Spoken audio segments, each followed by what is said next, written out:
Good morning, and thank you very much for joining us. I am Yori Folari. We have a special guest this morning, so I'll probably get that out of the way. Our guest is the Minister of Information, Alhaji Lai Mohammed. Alhaji Lai, we're delighted to have you. Thank you. Always a pleasure to be here. Indeed, our pleasure, always. There are a number of things we'd like to speak with you about, and we'll see as how many of them we can get in the short 1 hour, which I'm sure is going to just fly today. One, I'd like to talk about the executive order that is all the rage, all the news. The president signed Executive Order 6 early this month. Then, apart from that, there's the campaign against fake news that was massively launched by the federal government on the 11th of July. And then, of course, you can't be here and we won't talk about the Ekiti election and the results thereof. Now, let's start with the Executive Order number 6. There's been a lot of noise about Executive Order. I didn't mean that in just that it has, maybe I should have said reaction. There's been vibrant reaction since the president signed Executive Order 6. Now, checking it out, there are many things you can say about an executive order, but essentially, well, the National Assembly, to put it casually, is probably hopping mad about it because with executive orders, it doesn't have to go through the whole gamut of the National Assembly, House of Representatives, and the Senate. The president signs it into being. And it is essentially the president instructing his government how it is to work within the parameters that are already set by the National Assembly. So that's one simplistic definition about it. Now, you have described, the government has described Executive Order 6 as its most potent weapon against the fight on corruption in the country that has become endemic. Why do you think there's as much, shall we say, vibrant commentary on it, seeing as it's the fight against corruption? People must seem to think that one of the criticisms I've heard is that the president is trespassing into the territory of the judiciary. Thank you, my brother. I think the first thing to start, the first place to start is, does Mr. President have the powers under our Constitution to issue an executive order or not? And the answer is yes. Mr. President derives his power from Section 5 of the Constitution to issue executive orders. 2, the next question is he the first democratically elected president to issue an executive order? The answer is no. President Shagari, then in 1980, issued an executive order to amend the Public Order Act. Mm-hmm. And just like is happening today, the order was challenged unsuccessfully in court by the then governors of Borno and Ogun State.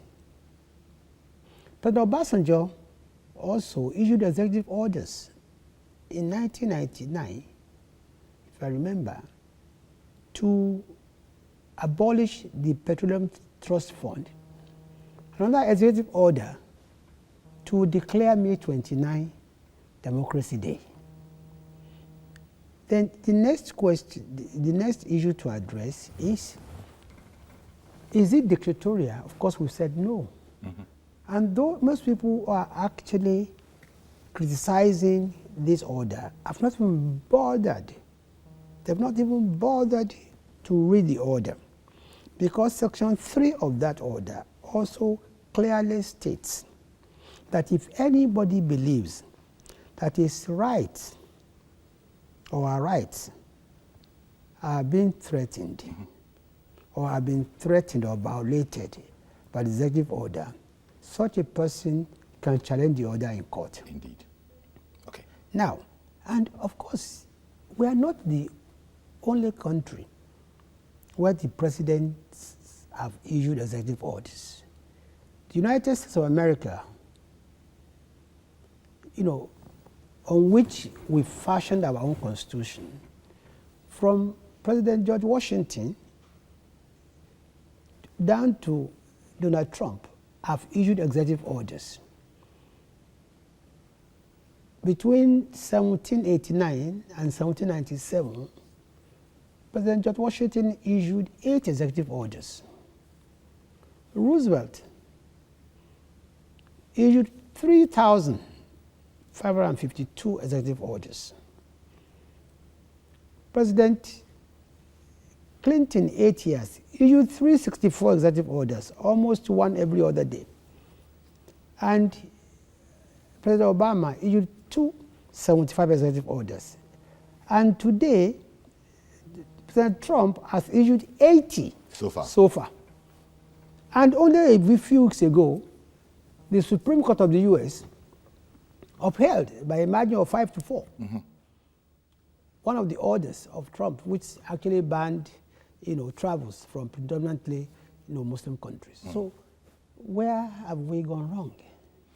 But again, what is the executive order about? People have not bothered. Because that's why I wanted to go. Yes. That if we're to look into the substance of it. This is what we have said to say. That's why we said that this is the most potent weapon, the most potent tool to fight corruption. Executive Order 6, in simple terms, simply means that if you are being investigated for corruption, or you've been charged to court for corruption, we must preserve the subject, the essence. In other words, we can't be charging you to court for corruption that you have, embezzled 100 million naira. And you are now you have access to that money to either pervert the course of justice, intimidate, the judiciary, or even use it to cause trouble. That's all we have said. Indeed. And we see, when you know the magnitude of the kind of people, kind of corruption we're talking about, you will see that this is about the best thing that can happen. For a start, about 155 people will be affected by this executive order, because these are 155 people who are already in court. And we are talking about a huge sum of money, about 595 billion naira. That the executive order now prevents them from having access to. And for you to understand what 595 billion naira means, in our economy, the whole of 2018, only 344 billion naira was approved by National Assembly for roads, for power, works and housing. Only 500 billion naira was approved for the social intervention program, which affects, all Nigerians. Our social intervention program has 4 components: the school feeding program, the Empower program, the government empowerment scheme, and also the conditional cash transfer. For all those 4, only 500 billion naira was approved by National Assembly. Yet we have almost 600 billion naira sitting down, and we are saying that no, we will not wait for you to spend this money or transfer it abroad. If you are proven to be innocent, you take your money back. That's what we are saying. Okay, lawyers, some, not all, and you are one yourself, you're a lawyer yourself, have said that, look, the principle generally is a person is innocent until proven otherwise. I think it is in France where an aspect of their law, that which relates to the their fight against terrorism, actually takes the opposite stance, where you are actually presumed, guilty until you can prove otherwise. There are many who have bemoaned the fact that our law doesn't work that way in relation to the fight against corruption.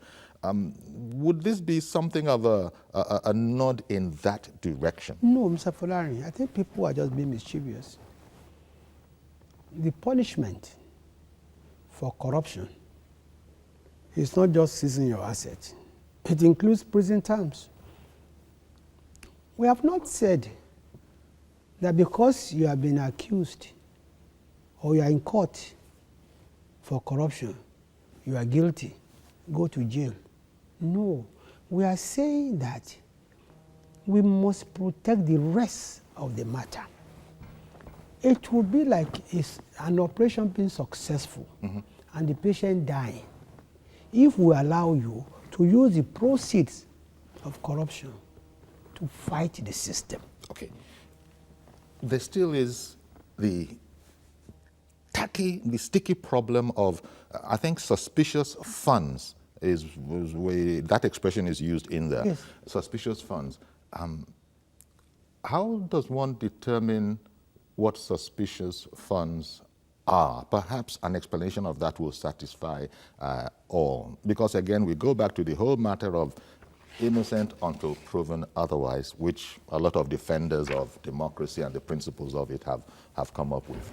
They say here it would appear that the authorities, the federal government alone can determine what would be suspicious funds. I don't think so, sir. And the opposition has said that this thing might actually be aimed against them. No, sir. You see, number one, only the guilty have any reason to fear about this law, about this bill, about this order. Two, only the guilty have anything to fear. Oh, believe me. Okay. And like they say in Yoruba, a man who has no wife, his in-law can never die. You know? Now, I look at, I've studied the executive order, and it is clear, because what it says is that the government will restrict dealings with assets against which there are complaints or which are suspected to be, proceeds of crime.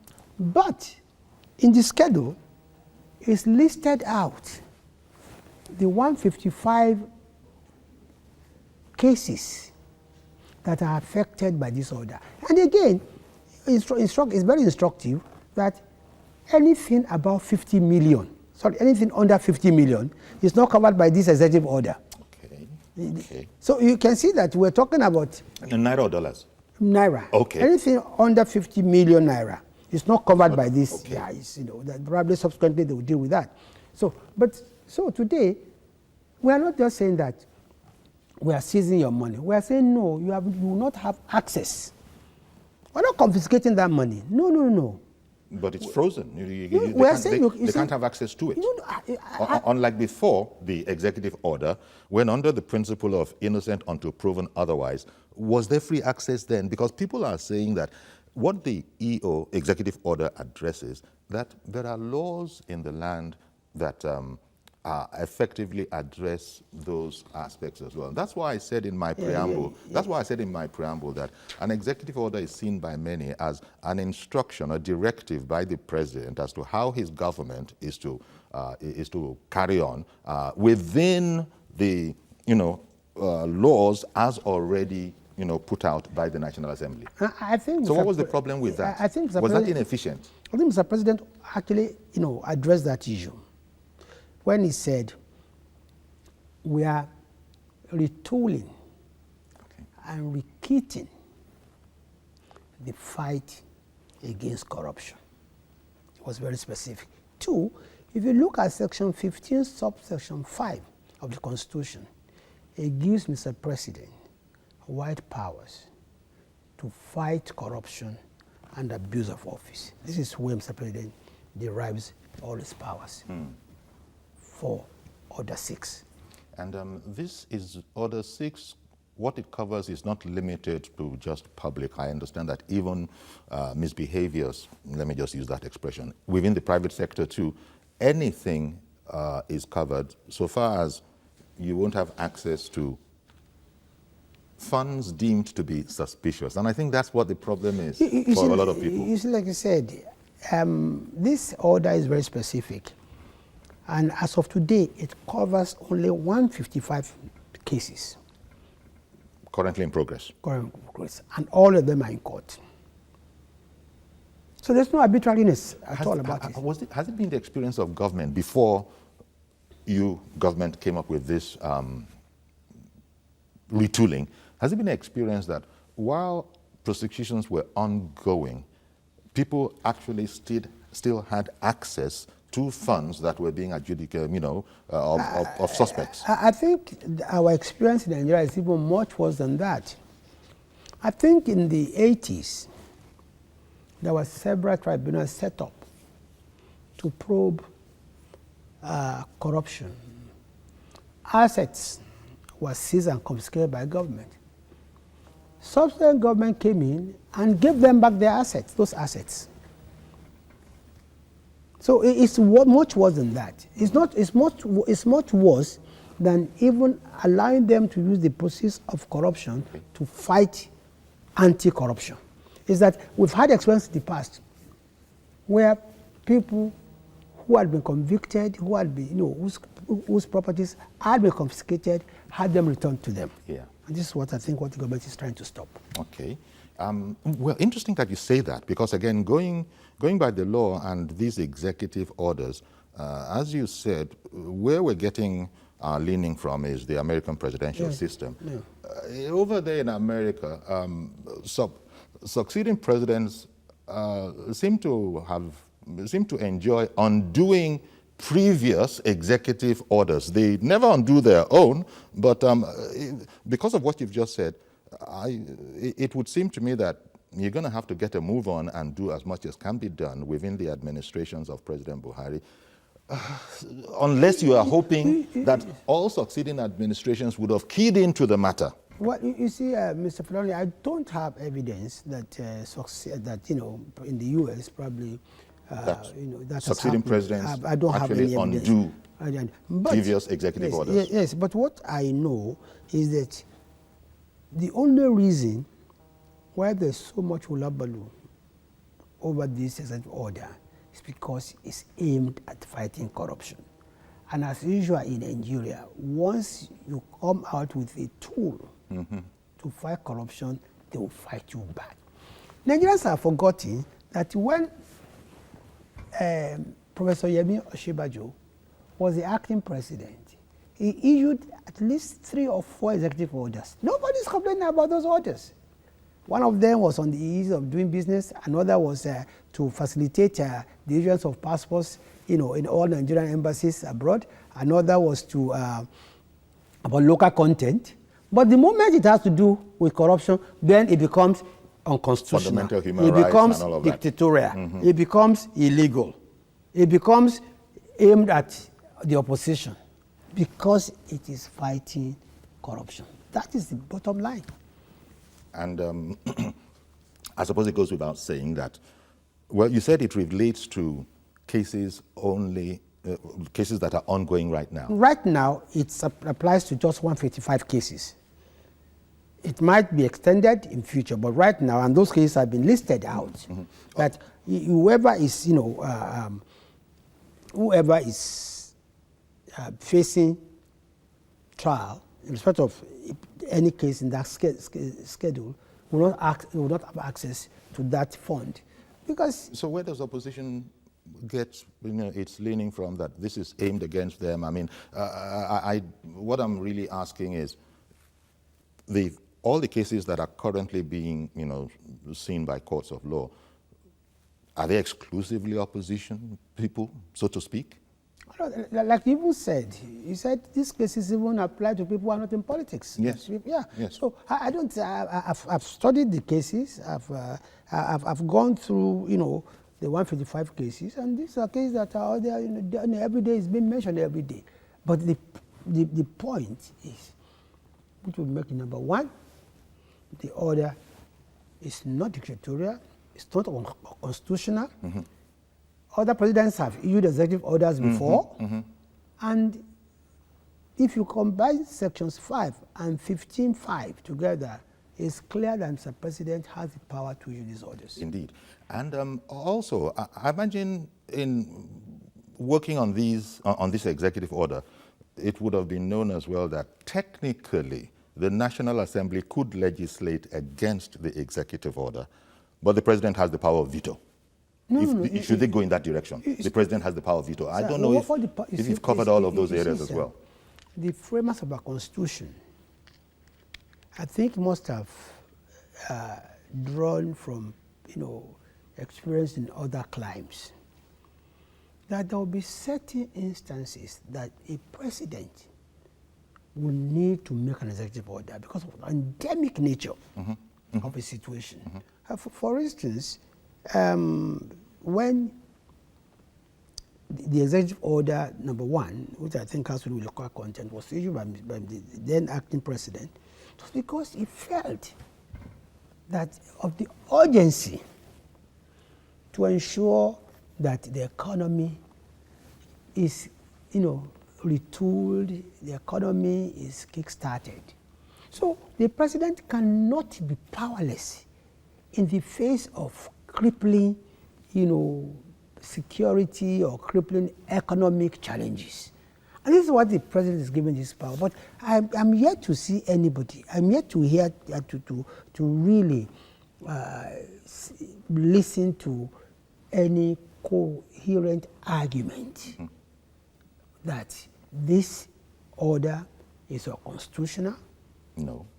This order is illegal, that no president has ever issued an executive order, or that it is actually aimed at only the opposition. No, but what you might have heard is that it is duplicating powers that already exist in other laws. You see, just like the executive order 1, we have had for a very long time many laws that have to do with local content, to the extent that we even have a parastater that deals just with local content. And as far back as the indigenization decree, we've had laws that deal with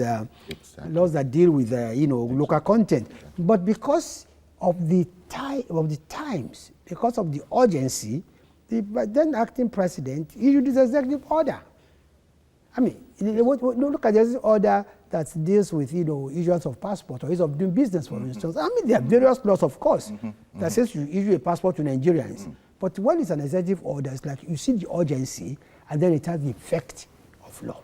Indeed. And in the past, Mr. President has said, this goes back to maybe 3 years back, the president has said that sometimes he's frustrated with the judiciary vis-a-vis his administration's fight against corruption. The judiciary, of course, concerns itself with the doctrine of innocent until proven otherwise, and some things that might have been wanted by people, or that people might have said is the sensible, logical thing to do, their lordships up and down the land concern themselves with the law, and oftentimes we howl, we the ordinary members of the public, we howl that, oh, how could you do that? Very much the same way we howl against a referee's decision. The executive order, and that's why I referred to the French situation, where aspects of their law, especially when it's relating to terrorism, take the opposite direction. Now that encumbrance in the mind of Mr. President would seem to have been removed. Mr. President's frustration with some aspects of the judiciary. I don't think so. Mr. Falani, I don't think so, Mr. Falani. Mr. Falani, you see, a president has the powers under sections 5, especially 15.5, to fight corruption. Exactly. And abuse of power. And it's a cardinal principle of APC. And the president, exactly, and the president said, wait a minute, I've been fighting corruption, but corruption has been fighting back also. How can I make sure that corruption does not fight me back? So the existing laws and organs of government were not doing the job. No, Mr. Frank, those are your own views, not my views. No, I'm seeking to understand this. You see, what Mr. Frank I realize is that isn't the judiciary that asked them to be using money to fight us? No. Mr. Frank just realized that, look, as long as these people have access to these funds, then they can cause mayhem. Which the law was allowing them. Because as of that time, the law did not prevent them from using the same, in quote, process of corruption to fight the system. or even to pervert the system. So Mr. President said, look, I will now use my executive order to say that if you fall within this category of, people or cases, then we will restrict your access to the fund in question. That's what we are doing. Which concerns just the 155 cases and also cases that are above 50 million exactly. naira. There are so many other cases of corruption that are under 50 million that is not affected. But because we don't want this thing to be clogged, we want this thing to be effective, we restricted just those cases. And honestly, if tomorrow you are given a clean bill of health, you have access to those funds. Okay, well, that's the way that is. It's a law. That's why I said at the beginning that we're trying to read up on what an executive order is. I found that unless you seek to correct certain aspects of what I said, that it's effectively a directive by the president to his government as to how it is to go about its business under the laws as already set out by the National Assembly. No. Okay. Sir, you see, I need clarification. You see, it's powers that are given to Mr. President on how he can maintain law and order, on how he can continue the maintenance of government. And these powers he derives from the Constitution. Okay. So in fact, it even says that Mr. President, this power actually allows him also to complement and aid the implementation of laws passed by the National Assembly also. Okay. Well, thank you very much for this clarification, Alhaji Lai Mohammed. The other thing, as I said at the top, that I'd like to talk about is the whole matter of fake news, disinformation, and hate speech. Between this and corruption, which one is worse? They are twin brothers. And none of them is good. Fake news, disinformation, and hate speech. It's another major problem. Now, this doesn't have the force. Because you see, corruption or corrupt individuals also use fake news, disinformation, and hate speech to subvert and undermine government. That's why it is. That's why I say they are twin brothers. Now, we'll talk about it on the other side. I think we'll go on break shortly, but on the other side of the break, we'll talk about it in greater length. Even though there's now a concerted campaign that has been launched and that you expect a lot of people to buy into, news, media, up and down the land, the components, fake news, disinformation, and then hate speech,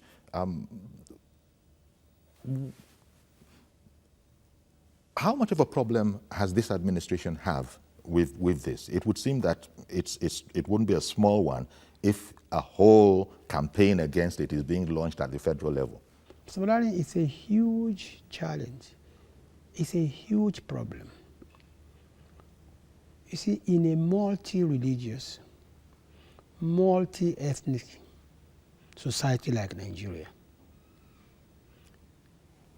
the mixture of fake news, misinformation, and hate speech can destroy the corporate existence of the country. If we don't take care. If we don't take care. Okay, we'll go on a break. We'll come back and we'll interrogate this subject a bit more. Stay with us, please. When we come back, we'll include your calls after taking care of one or two other things that we need to let the minister have a free rein on. Stay with us, please.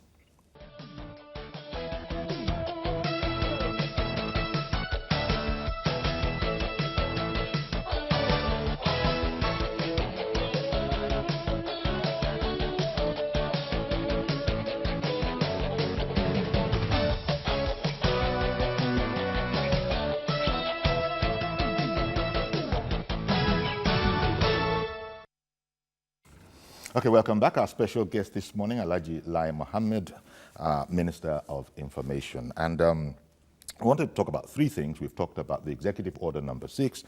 Now we're talking about the campaign against fake news, disinformation, and hate speech. And after that, we'll be touching on Ekiti election, the successful Ekiti election, successful for the ruling APC, not successful for the opposition PDP. But on to the campaign against fake news, disinformation, and hate speech. You were telling me how very important this has become, and it's a clear and present danger to the integrity of our country. Absolutely.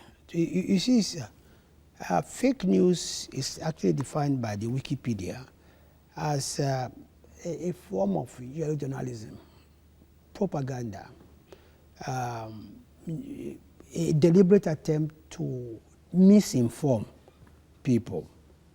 And it is a time bomb.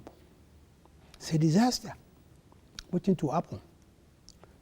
Because we've had instances when fake news, misinformation, and hate speech have led to deaths of hundreds of thousands of people. Recently in Rwanda, over 800,000 people were killed, largely as a result of fake news and hate speech, if you remember. So this is why it is important for us to wage a war against fake news, to wage a war against hate speech and misinformation, especially as the fake news exploits our national divides. It plays on the incendiary divisions of ethnicity and religion. And it's not just in Rwanda that we've had instances of fake news threatening to, threatening the peace, security, and even the corporate existence of a country, even here in Nigeria. To sort of break it down a bit, fake news, disinformation, and hate speech, I'm going to unbundle it for a moment. Hate speech, for instance, what would be instances of hate speech that we need to watch out for? You see, when you incite a group against another, if you incite one ethnic group against the other by characterizing them, it's hate speech. When you use... Be that group religious, be that group ethnic or religious, is hate news. When you seek to cause disaffection between people who have been living peacefully together, when you incite one group against the other, either on the basis of gender, on the basis of religion or ethnicity, or even politics, is hate news. And you see, the link between fake news and hate speech is so strong. Okay. I'll give you an example. Okay. In 2017, there was a fake news that 5 students of the College of Education in Gidawaya in southern Kaduna had been killed by herdsmen. It went viral.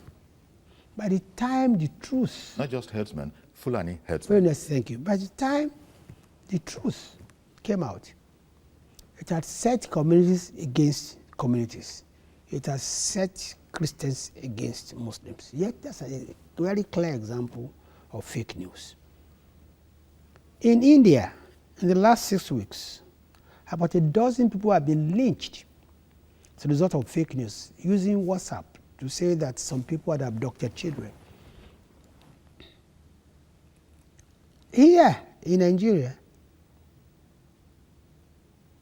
I think the Vanguard of the 11th of July reported that INEC is investigation showed that the widely reported underage voting in the February local government election in Kano was a clear manipulation of images. And even the BBC's report said that the herdsmen farmers clashes is being fueled largely by fake news. Okay. And we can go on and on. I mean, recently, we had a national newspaper that led with page 1 saying that National Assembly, that a court had given order for National Assembly to begin impeachment of Mr. President. While in truth, when we got a certified copy of that order, it simply said leave had been granted for them to bring an application for an order of mandamus to compel defendants 1 and 3, whatever, to come to court. And of course, I think the king of them all was last week, Wednesday too, when a serving governor claimed that he had been tear gassed and slapped, Okay. and his neck broken. Okay. Yeah. All of this have traversed from fake news into, from hate speech into disinformation and fake news. But some. But you see, the danger of all this is that, you see, like, honestly, you might think it's hilarious, the one I was talking about, serving governor. If on the eve of an election, a governor comes out to say he had been tear gassed, slapped, and his neck broken on the eve of election, it will inflame passion. Okay. Well, and it's true. Are you saying that it is your considered opinion that that was fake news? The governor in such agony, the governor in a neck brace, the governor on a stretcher. That was a classic example of fake news. You know what? You see, even me as a minister, I have an orderly. I have some protection. There are 3 sets of people that protect the governor. Okay.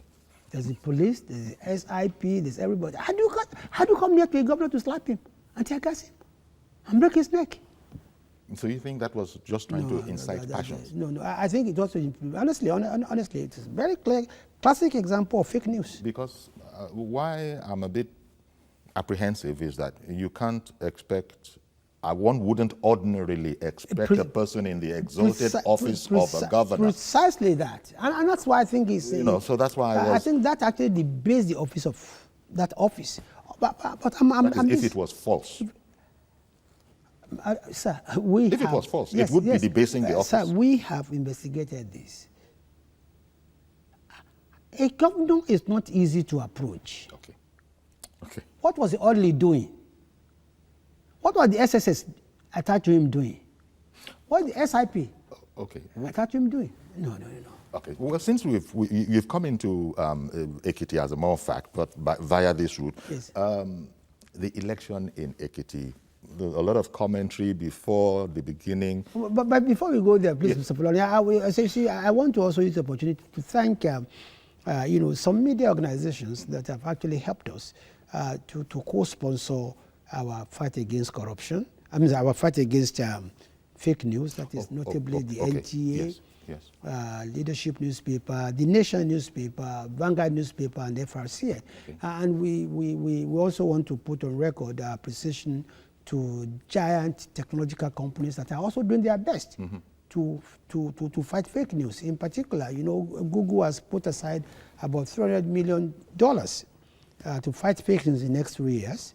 Facebook has deleted about 585 million fake accounts in recent time. Twitter has removed about 70 million fake accounts in just between May and June this year. And some of them in Nigeria, or all of these things, all over the world, globally. And also WhatsApp, I think, has now come up with a new software that would help in fighting fake news. So we also take the opportunity to ask TVC to join us in the fight. against fake news, by Indeed. collaborating with us. And I'll I'm take sure. this matter up later. I'm sure whatever is in the public interest, TVC will be 100% Thank you behind very it. much. Thank you. But of course, again, being mindful, there was a time when you were in opposition, and now you are not in opposition. But you probably will be prepared for people to suggest that, look, when it goes against you, it's fake news. When it's not against you, it's good news. No, Mr. Fulani, fake news is a global phenomenon. A global problem. And you see, the data of fake news, I've told you, 800,000 lives were lost in Rwanda. That's not a joke. Look, you know that there was a research by University of Ohio, and they concluded that fake news was probably responsible for the defeat of Hillary Clinton. Okay. Because there were 3 items they discovered that actually were fake news and did not help his campaign. One, there was this widely, spread news that she was suffering from a grave illness. There was this also unsubstantiated claim that as Secretary of State, she authorized the sale of arms to Islamic jihadists. All of which were fake and damaging. Okay, we've got to move on, Alhaji, because I've got to get in Ekiti. Yes. I imagine you're delighted with how the outcome of Ekiti. Absolutely. A lot of commentary before the event on the level of security. But those on ground in Ekiti said, look, you know what? You're talking about 30,000. I didn't see them, which means that they were deployed in such a way where it wasn't what the opposition would have wanted us to believe, that it was to intimidate the people and all of that. The PDP has said that this is not the end of it in Ekiti. The governor in Rivers State has said that at a church service, what happened there will never happen here. We're ready for them. What does he mean by we're ready for them? Mr. Fulani, yes, I'm very delighted about the Ekiti election. I'll tell you why. The contest in Ekiti was not between Olushola Eleka and Dr. Fayemi. No, it was actually between Fayoshe and President Buhari. And what actually happened in Ekiti was a referendum on the performance of the president. And I'm glad to say that Nigerians have given their verdict. Well, that's the interpretation that the APC as a political party gave to it. Because actually, as far as INEC was concerned, it was between Olushola Eleka and Kayode Fayemi. INEC is not a political party. APC is a political party. And we see it is politically. I mean, INEC, I'm saying that, listen, can you imagine if Eleka had won? Of course, it would be that, Nigerians have rejected Buhari. But you see, again, another... that's the way APC interpreted it. That's what they would have interpreted. Oh, okay, they would have interpreted and said, it. Nigerians have rejected, Buhari. But what is even more important is that it shows that Nigerians are very sophisticated voters. And that nobody can speak for Nigerians except themselves. Anybody who monitored the social media before and during the Ekiti elections would have given it to the PDP on a massive scale. But Nigerians have shown that nobody can read their minds. Okay. And that what is important for them is performance. In the immediate aftermath of that victory, EFCC tweeted what the opposition called an irresponsible tweet, saying that now that the veil of immunity is over, we're coming for you and that kind of a thing. Does government and its organs need to go in that direction? Because I didn't see that tweet. You didn't see that tweet? No. You might have heard about it. I didn't because see it was removed subsequently. I didn't see that tweet. I didn't see that tweet. Because, I didn't see that tweet. And you see, again, this is about what we call it all about fake news. You see, today you can easily manipulate the social media in a manner that statements are credited to people. Okay. But frankly speaking, I didn't see it. Okay. We'll open the phone. We'll open the phone lines now, and I think Ima from VGC is already on the line. Good morning, Ima. Good morning, Uncle Yeri. Good morning, sir. You got a question for Alhaji Lai? Yes, yes. I want to first foremost greet the Honorable Minister there. Hi, good morning. Good morning, sir. Thank you. Good morning, sir. Yes, sir. Sir, please, I want to come to the issue of this hate speech and the fake news thing. The fake news thing, for real, it's really devastating and everyone is concerned. But for the issue of the other one where people are talking about, what's it called, the hate speech and all that. But your government will also know that when you people were in opposition, you saw how you people attacked the government in power at that time from all cylinders, and nobody called you people or say, oh, it was hate speech. So this is democracy. You people can tackle the issue of the fake news, which is ravaging the whole world. But you should let Nigerians express themselves the way they want to express themselves. Thank you very much for calling in. Appreciate your call. Emma, so we can get as many calls in as possible. Emma, I agree with you, absolutely. And you see, if you look at, in my speech when I was launching, hate speech, campaign against hate speech and fake news, I said there will be no censorship, there will be no coercion. And you see, fake news and hate speech is different from freedom of expression. I was a spokesperson for the APC, for the ACN, APC, all up to 2015. And I made a very clear distinction between fake news and expressing the political views of my party. Okay. Nobody is going to gag the press. There will be no censorship. Everybody is, free to express his or her views. But hate speeches and fake news are a different kettle of fish. Yakub in Dokpemu, good morning. Yeah, good morning, Judiciary. And good morning to Honorable Minister. Good morning, Mr. Yakub. Yes, sir. I just want to talk about executive order.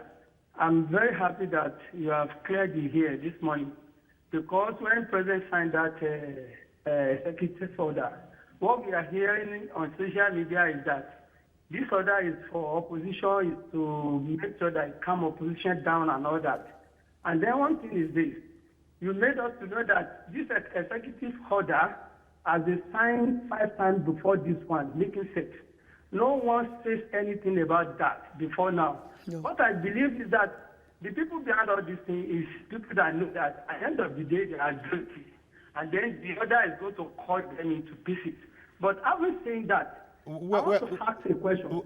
The question is that you've used up your time so that we can get other people in. It's very, very important. This question is very, very important. Very quickly, please, Yakub. Very quickly. Yeah, assuming somebody that executive order cuts with, and then they withheld his resources. At the end of the day, if court pronounced that person that he did not do that, is the government going to pay interest on that very particular amount of money? Thank you, and God bless you. Thank you. Mr. Yakubu, the government is not confiscating anybody's money or assets, but it says that it will restrict your dealings with that money.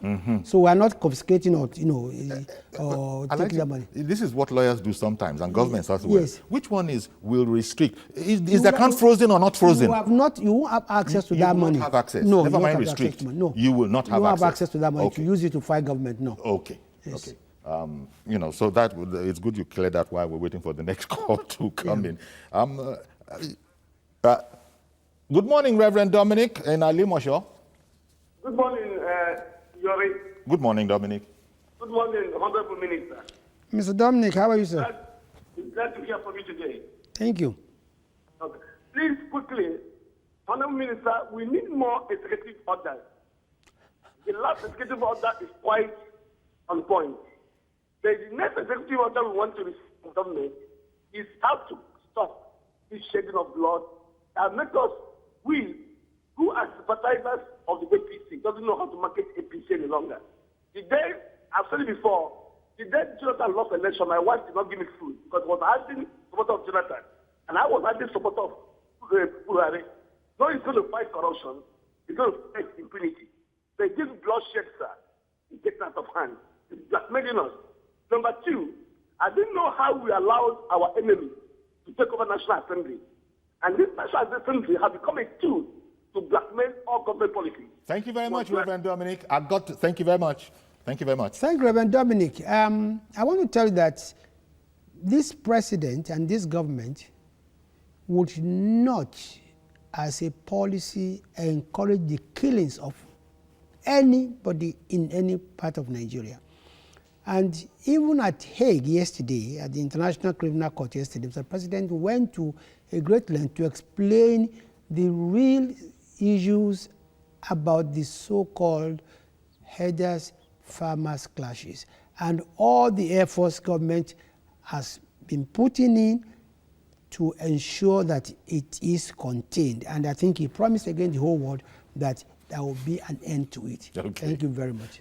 The man wants more executive orders. Oh, yes. That's up to the president. That's up to Mr. President. You know, in his own, Thank you. Super in Victoria Island, good morning.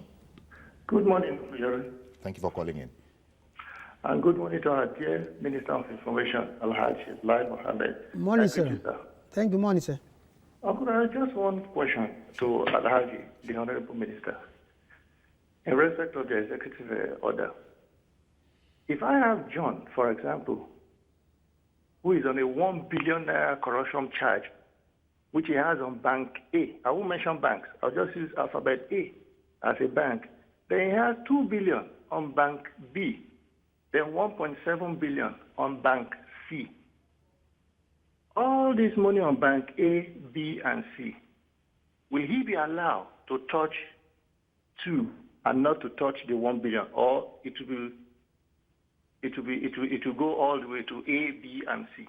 Thank you very much, Super, for the question. Thank you. Mr. Judge, I love if you can just give me the information, really, and who has those money and which are the banks. But on a more serious note, I think... But there's also the point, sir, sorry, there's also the point that all of those monies might be in those banks, but not be suspicious funds. Yeah, you see, sir, what we can assure you is that, what you see, like I explained, sir, this order, as of today, applies only to 155 cases stroke individuals. So if it does not fall within those cases, it might be lucky for now. Mm-hmm. But if it falls within those cases, then whether it's in Bank A, B, or C, mm-hmm. it would all be affected. Well, please, Mr. John, I think me and you will need to talk so I can give more information on this particular issue. Also, that little point, Alaji, monies above 50 million might exist in accounts but not be deemed to be suspicious funds, whereupon, and they're not even in this court. So it's not a matter of how much is in the account of a person. You see, sir, one executive order cannot cure all corruption in the land. Mm. But you see, we must start from somewhere. Mm-hmm. That is why we drew the line and said, look, this executive order for the time being, mm-hmm. will only affect these 155 cases. Okay. Our last caller is Rotimi, calling in from Ekiti. Yeah, good morning, Yori. Good morning. How are you? Honorable Minister, good morning, sir. Morning, Rotimi. How are you doing, sir? Very fine. I have a question. Yes, sir. During an election, if somebody goes on air to go and announce a result when it's still being collated, is that not treason? Thank you very much, Rotimi. Absolutely. Appreciate your call. I know it's a violation of the NBC code, mm-hmm. and I think it's a violation of so many laws also. And in the case of Ekiti election, I think the first thing the NBC did was to shut down that station, mm-hmm. and I think subsequently other steps will be taken strictly in accordance with the laws of the land. Yes. Thank you very much. Because it's a very serious, that question that Rotimi, that matter that Rotimi brought up. Absolutely. It's in fact, people have called for the governor to be charged with treason. Well, the governor today still enjoys immunity, but it will not be for a long time. So if he has violated any law against it, I'm sure he will be prosecuted. Well, Alhaji Lai Mohammed, we'd like to go on, but time is always the dictator. And contrary to Democrats that come on within the ambits of time, I want to thank you very, very much for coming on. Mr. Valari, it's always a pleasure to be here. Our pleasure, especially giving us clarity on some of these programs by government and just so that we can all be informed on what is going on. We appreciate it and hope you won't be a stranger. You've been away too long. Yes. You said that the last time. Yes, now I said it. And I came back. Yeah, and I'll come back again. Okay, there you go. I'm not off again. Thank you very much. Thanks, so that's our program today. Please join us tomorrow for a fresh edition. I am Yori Fulani. Bye-bye for now.